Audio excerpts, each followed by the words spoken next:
रही बात Islamic agenda, ये तो आरएसएस और बीजेपी का एजेंडा है। अगर देश में इस्लाम के नाम पर बात ना हो तो आरएसएस और बीजेपी की तो राजनीति ही खत्म हो जाएगी।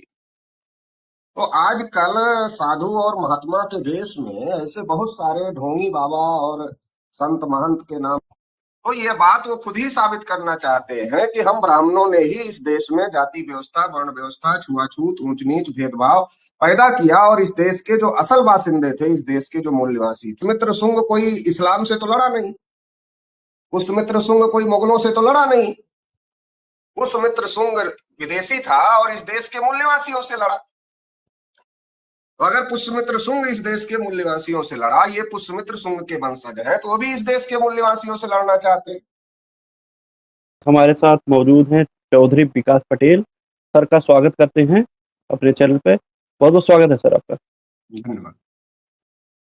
सर अभी बिहार का बोध गया जो प्लेस है उस पे जो आंदोलन चल रहा है वो देश भर में एक उग्र आंदोलन रूप लेते हुए नजर आ रहा है, जिसमें आप लोगों ने भी इस आंदोलन को समर्थन दिया हुआ है और बुद्धिस्ट इंटरनेशनल नेटवर्क के माध्यम से पूरे देश भर में ज्ञापन और जेल भरो आंदोलन जैसे कार्यक्रम चलाए जा रहे हैं। तो सर अभी एक आनंद स्वरूप जी हैं, उन्होंने इस आंदोलन को लेकर कहा कि जो भी बौद्ध लोग अम्बेडकरवादी बौद्ध लोग ये आंदोलन कर रहे हैं उनको वो बता रहे हैं इस्लामिक एजेंडा चला रहे हैं, वो लोग इस्लामिक एजेंडा चला रहे हैं। क्या कहेंगे सर आप?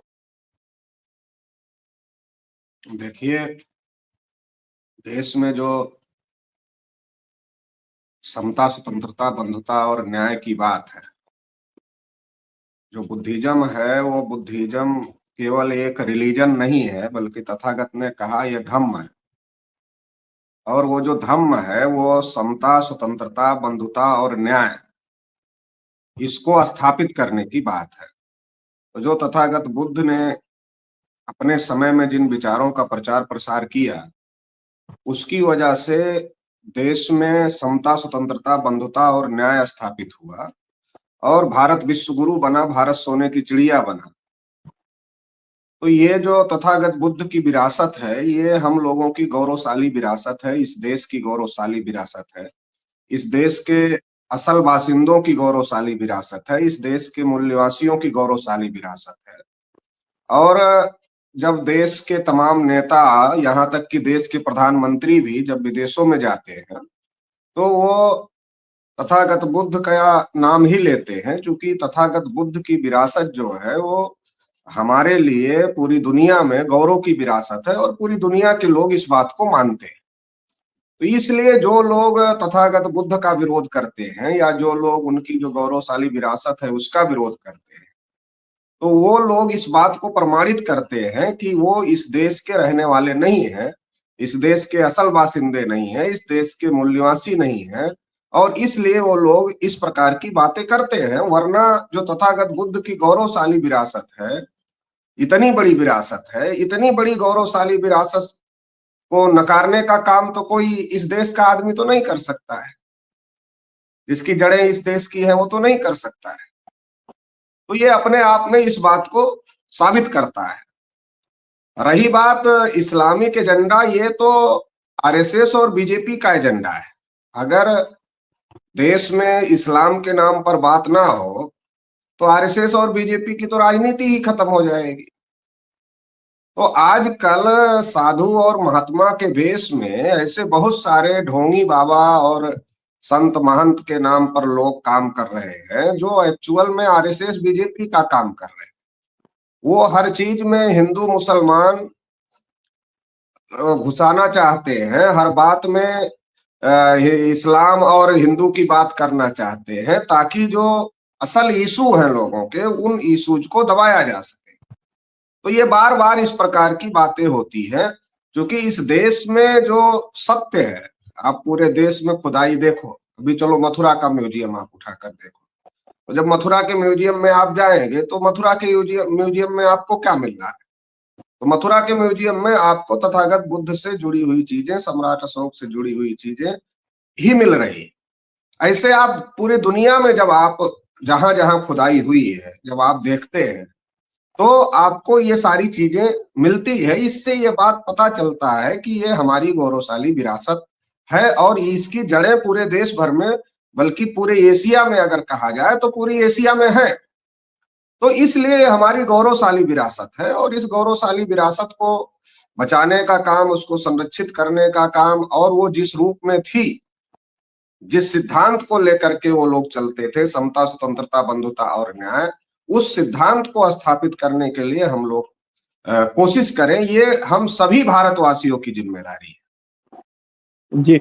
सर वो कह रहे हैं कि मैं पुष्यमित्र शुंग का वंशज हूँ, अपने आप को पुष्यमित्र शुंग का वंशज भी बता रहे हैं। कह रहे हैं कि आप अगर सपना देख रहे हैं कि बिहार के बोध गया प्लेस से आप ब्राह्मणों को हटाने का, तो सपना भूल जाइए। मतलब वो डायरेक्ट अपने आप को पुष्यमित्र सिंह का वंशज बता रहे हैं हमारे पूर्वज हैं। तो क्या दर्शाना चाहते हैं वो पुष्यमित्र सिंह का नाम लेकर? नहीं, तो हमारा ये कहना है कि पुष्यमित्र शुंग के वंशज हैं, तो पुष्यमित्र शुंग ने जो काम किया था, वो काम जो अंतिम मौर्य राजा की हत्या किया था, तो वो जो अंतिम मौर्य राजा की हत्या पुष्यमित्र शुंग ने किया था, तो इस देश में जो वर्ण व्यवस्था, जाति व्यवस्था, छुआछूत, अस्पृश्यता, ये सारी बातें तो पुष्यमित्र शुंग ने जब मौर्य साम्राज्य का पतन किया, अंतिम राजा की हत्या करके कब्जा किया, तो उसके बाद ये चीजें समाज में स्थापित हुई। तो ये बात वो खुद ही साबित करना चाहते हैं कि हम ब्राह्मणों ने ही इस देश में जाति व्यवस्था, वर्ण व्यवस्था, छुआछूत, ऊंच नीच, भेदभाव पैदा किया, और इस देश के जो असल बासिंदे थे, इस देश के जो मूल निवासी थे, उन मूल निवासियों को हम लोगों ने अधिकार वंचित करने का काम किया। तो अब किस मुंह से उन मूल निवासियों को, जिन मूल निवासियों को आपने अधिकार वंचित करने का काम किया और उनको अछूत, शूद्र और तमाम जातियों में विभाजित करने का काम किया, तो आप किस मुंह से आप उनका वोट लेना चाहते हैं? तो ये दोनों बातें कर रहे हैं। पुष्यमित्र शुंग कोई इस्लाम से तो लड़ा नहीं, पुष्यमित्र शुंग कोई मुगलों से तो लड़ा नहीं, पुष्यमित्र शुंग विदेशी था और इस देश के मूल निवासियों से लड़ा। तो अगर पुष्यमित्र शुंग इस देश के मूल निवासियों से लड़ा, ये पुष्यमित्र शुंग के वंशज हैं, तो वो भी इस देश के मूल निवासियों से लड़ना चाहते हैं। और इस देश में जो समता, स्वतंत्रता, बंधुता, न्याय की व्यवस्था थी, उसको खत्म करके असमानता के आधार पर, छुआछूत, भेदभाव के नाम पर व्यवस्था बनी उसके बाद में। तो इसका मतलब ये लोग भी वही करना चाहते हैं कि जो भारतीय संविधान में समता, स्वतंत्रता, बंधुता और न्याय की बात कही गई है, वो इनको नहीं पसंद है, और इस देश में फिर से ये ब्राह्मणों का वर्चस्व स्थापित करना चाहते हैं और सभी लोगों को ब्राह्मणों का गुलाम बनाना चाहते हैं। तो ये बात इस बात से साबित हो गई। तो पुष्यमित्र शुंग के वंशज हैं, तो पुष्यमित्र शुंग तो इस्लाम से नहीं लड़ा, पुष्यमित्र शुंग तो जी। मुगलों से नहीं लड़ा, ये तो इस देश के मूल निवासियों से लड़ा। इनकी बात से ही स्पष्ट हो जाता है कि इनकी लड़ाई कोई हिंदू मुसलमान की लड़ाई नहीं है, बल्कि इनकी एक्चुअल लड़ाई इस देश के संविधान से है, इस देश के लोकतंत्र से है, और इस देश के मूल निवासियों से है, जिनको इस देश के संविधान ने, लोकतंत्र ने अधिकार दिया है, वो उसको समाप्त करके ब्राह्मणों का वर्चस्व स्थापित करना चाहते हैं। तो जी इसलिए देश के मूल निवासियों को इन लोगों से सतर्क रहना चाहिए। सर, जिस तरह देश भर में संविधान की धज्जियां उड़ाई जा रही हैं, पुलिस के आला अधिकारी आते हैं और उनका एक वीडियो वायरल होता है सोशल मीडिया पे। उस वीडियो में साफ तौर पे कहते हुए नजर आते हैं कि होली के दिन मुसलमानों को घर से नहीं निकलना चाहिए। ये फरमान जिस तरह उन्होंने जारी किया, सर, कहाँ से इनके हौसले बढ़ रहे हैं? अगर पुलिस के अधिकारी लोग अगर ऐसा करना चालू कर हौसले देंगे तो। हौसले तो योगी जी ने क्लियर कर दिया कि वो पहलवान आदमी रहा, और थोड़ा भाषा जो है असंगत भाषा उसी पहलवान की भाषा में बोल दिया, तो ये तो स्पष्ट हो गया कि ये हौसले कोई और नहीं, ये सरकार ही बढ़ा रही है। जो लोग सरकार में शामिल है वही लोग हौसले बढ़ाने का काम कर रहे हैं। अब जब वही लोग, तो देहात में अपने एक कहावत है, जब सैया भय कोतवाल तो डर काहे का।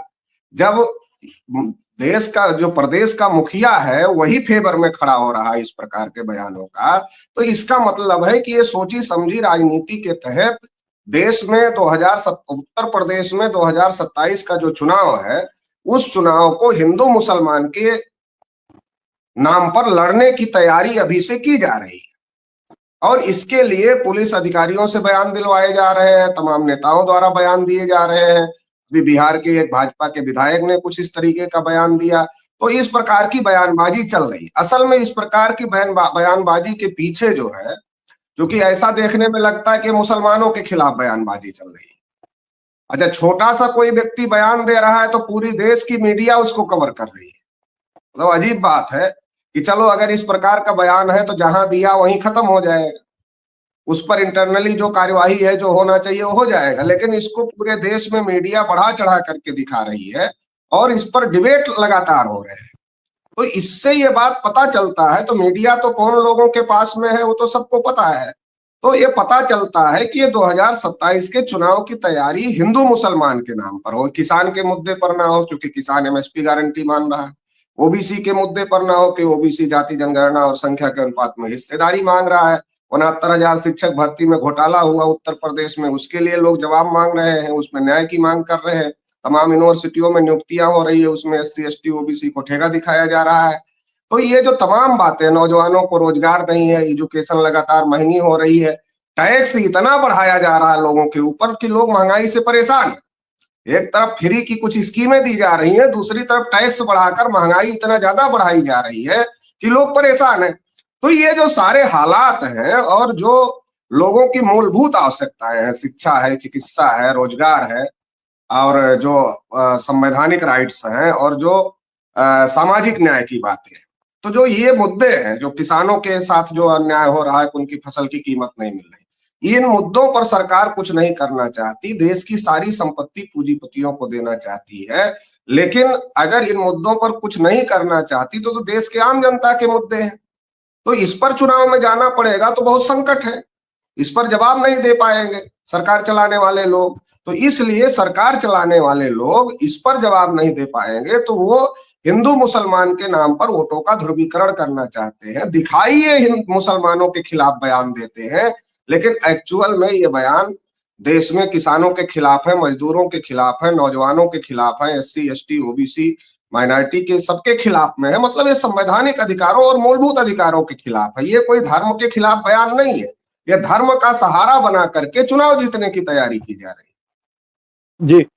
सर, देखने को मिल रहा है जो भी लोग अपने समाज को जागृत करने का काम कर रहे हैं या हिस्सेदारी की मांग कर रहे हैं या देश में आंदोलन कर रहे हैं, जैसे बौद्ध बिहार में जो बौद्ध भिक्षु लोग आंदोलन कर रहे हैं या बहुत सारे सोशल मीडिया के लोग जो इस आंदोलन का समर्थन कर रहे हैं या दिखाने का काम कर रहे हैं, तो भिक्षु के ऊपर एफआईआर करा रहे हैं कुछ जो मनुवादी सोच के लोग हैं और बहुत सारे जो चैनल हैं जो दिखाने का काम कर रहे हैं, उनके ऊपर भी कार्रवाई करने का काम करें। क्या कहेंगे सर आप? देखिए, जो लोग गवर्नमेंट में हैं, उनको जो बातें सूट नहीं करती तो उसके खिलाफ वो कार्यवाही करते हैं, डराना चाहते हैं, धमकाना चाहते हैं, और डरा धमका करके वो चाहते हैं कि इस मुद्दे को बंद किया जाए।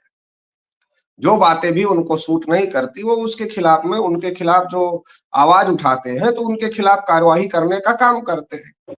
लेकिन दुनिया का ये इतिहास रहा है कि इस प्रकार की कार्यवाहियां भारत में भी लगातार होती रही है, तमाम सरकारों में होती रही है, जो लोग उनके खिलाफ आवाज उठाए, और दुनिया में भी होती रही है। लेकिन इससे आवाज दबती नहीं है, बल्कि आवाज उठाने वाले लोगों का हौसला और ज्यादा मजबूत होता है, और ज्यादा मजबूती से उस लड़ाई को लड़ने का काम करते हैं। सरकार उनका मनोबल गिराना चाहती है, लेकिन जो लड़ने वाले हैं वो तो और ज्यादा मजबूती के साथ लड़ने का काम करते हैं। तो देश में सवाल मूलभूत इशूज का है, देश में सवाल, इस देश में नौजवानों का जो एजुकेशन है, नौजवानों का जो रोजगार है, लोगों का हेल्थ है, देश में महंगाई लगातार बढ़ रही है, और देश में एससी एसटी ओबीसी के हक छीने जा रहे हैं। देश में मुद्दा ये है, देश में कोई हिंदू मुसलमान का मुद्दा बेसिक मुद्दा नहीं है, ये जानबूझ करके इसको मुद्दा बनाया जा रहा है ताकि चुनाव जीता जाए। जी, तो साथियों हमारे साथ चौधरी विकास पटेल सर थे, राष्ट्रीय अध्यक्ष राष्ट्रीय पिछड़ा वर्ग मोर्चा। सर ने भी बहुत सारे बातों पे अपना जवाब दिया। साथियों आप लोग